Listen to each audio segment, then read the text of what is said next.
Oh Lord, put away that finger from dialing that wretched number and listen to this extravagant pep talk. You don't want to do something that you will regret for months and maybe years to come. Let's break this down. You met a person, became mesmerized and infatuated. You thought for yourself, I want to be with that person. Abracadabra, simsalabim, poof. You end up on a cozy sofa, cracking those Pringles chips, dipping them into a cheesy sauce of love. Emotions are rushing, blood is heating. Two bodies, two souls. Life is great. Oh, so great. Honeymoon phase wore off, and the more frequent meetups made the bond to steadily overgrow to familiarity. The sexual tension dampened.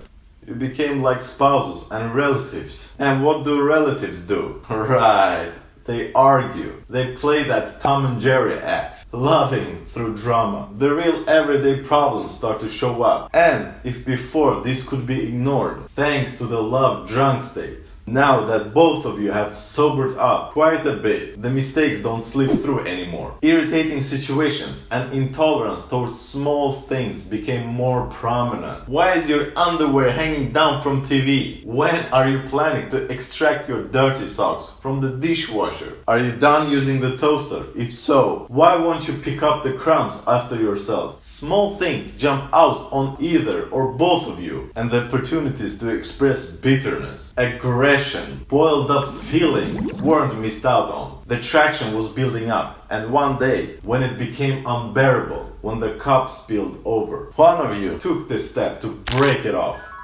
Time flies by, and you feel that something is missing. Hours, days, maybe weeks, or even months. You realize that you miss the warmth of the bosom, the sound of beating heart, having your head resting on, soft touch, and whispers of sweet nothings. You are amazing. The pitfall of abstinence starts to crawl out of your skin, almost like an itching sensation. You want it back. You want it now.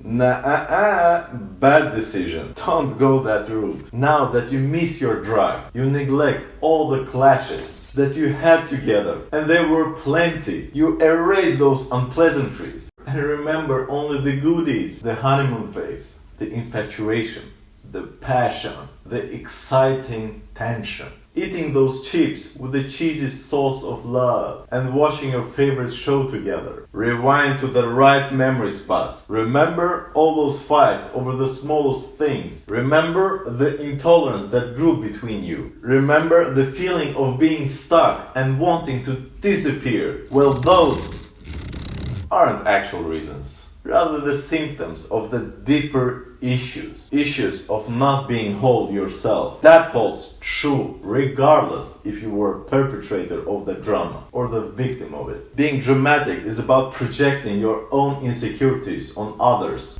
not being whole. Withstanding and tolerating drama is about lacking self-esteem and self-love to stand your ground or walk away if your needs or conditions are not met, not being whole. The bad news are, this abstinence itch will last some time, and you have to be brave to not succumb to the urge of reconnecting, because you haven't done any self-improvement. Same problems, same petty small issues are still there. Nothing has changed. It's like knowing that the stove plate is burning hot, and yet putting your hand on it.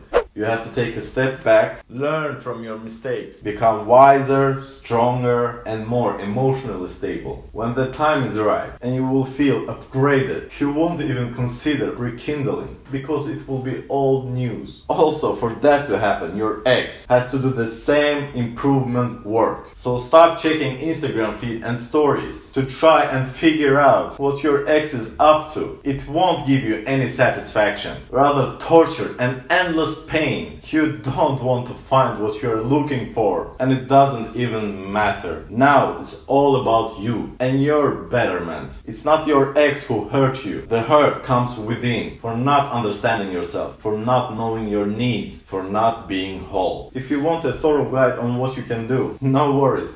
I've got your back. Don't rush, stay calm. You will be alright. You will be fine. Remember, the most important relationship one can have is with the self. Or saying out.